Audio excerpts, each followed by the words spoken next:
At Home by William Walker Atkinson. Don't be afraid. You're living in your own home. This universe was built for you to inhabit, to occupy, to enjoy. Do not feel strange. Make yourself at home.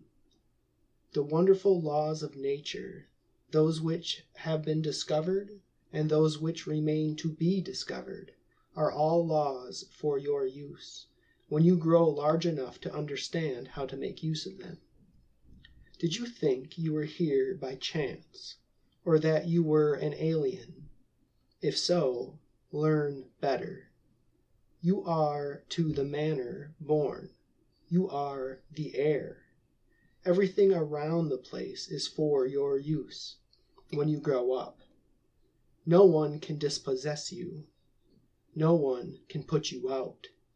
You are at home.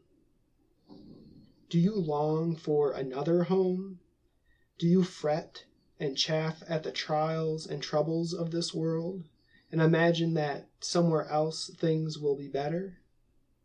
Well, they'll never be better for you until you have met and conquered the trials and troubles of this place. You are just where you belong. You are surrounded with just the things you need.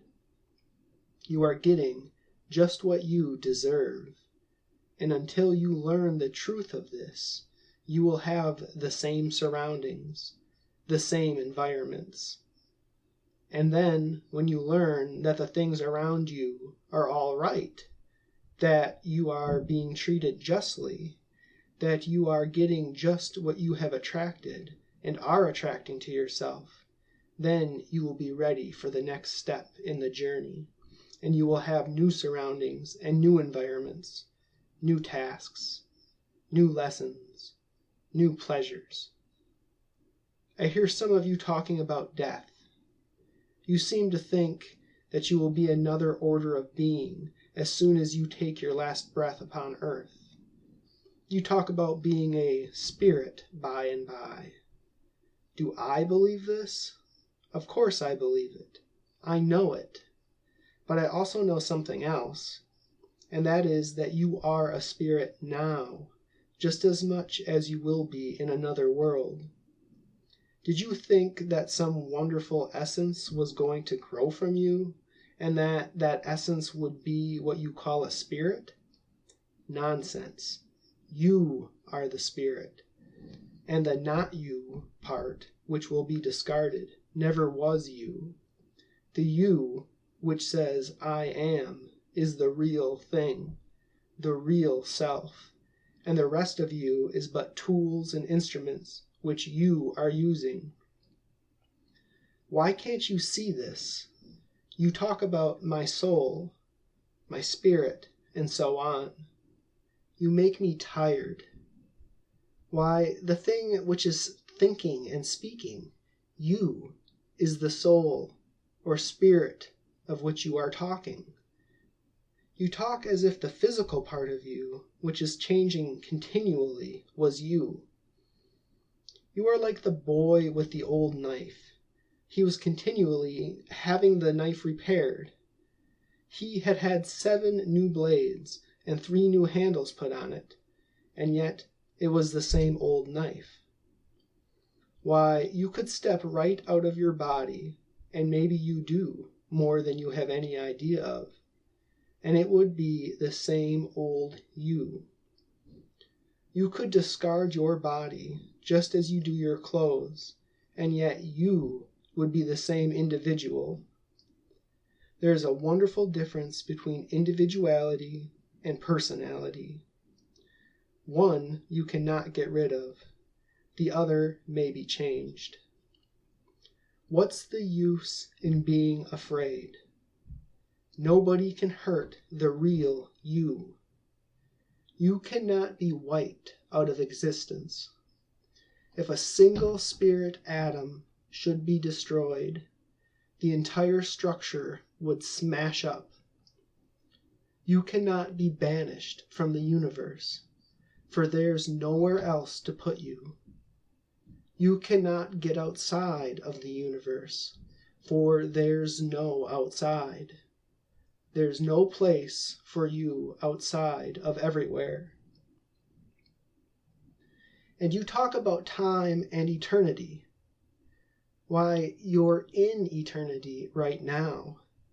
You are right in it this moment. It is always today. Tomorrow never comes. And you are right at home in the universe and always will be. You are always there, for there's nowhere else to go. So what's the use in being afraid? Who's going to hurt you? They can't kill you. They can't put you out of existence. They cannot expel you from the universe. So what are they going to do about it anyhow? And after all, who are they? You talk as if there were outside forces and influences antagonistic to you. Outside of what? No matter what beings of earth or air there may be, they are creatures like yourself. They are all part of the whole thing, all made of the same material, all come from the hand of the same maker.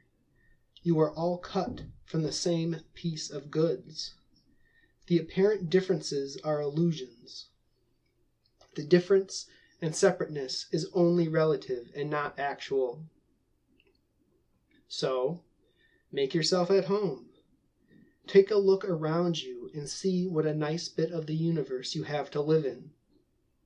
Some of your family have been trying to occupy the whole house, instead of only their share of it.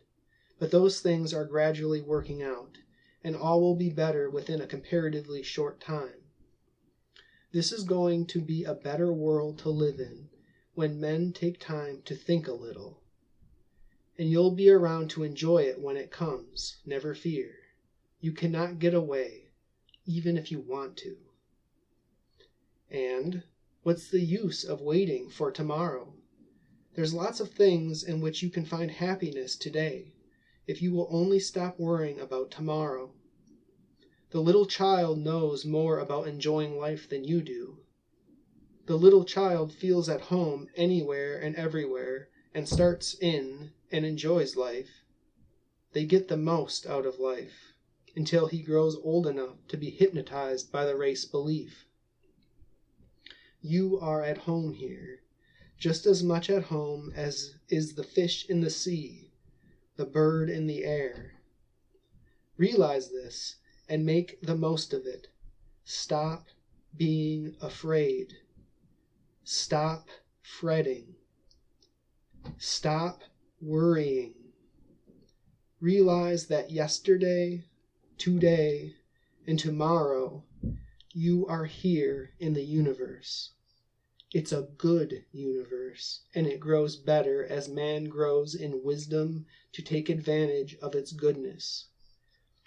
And it is not yet sun up here. Great things are before us, and you will see them and take part in them. Make yourself at home, for you're going to be around here for some time.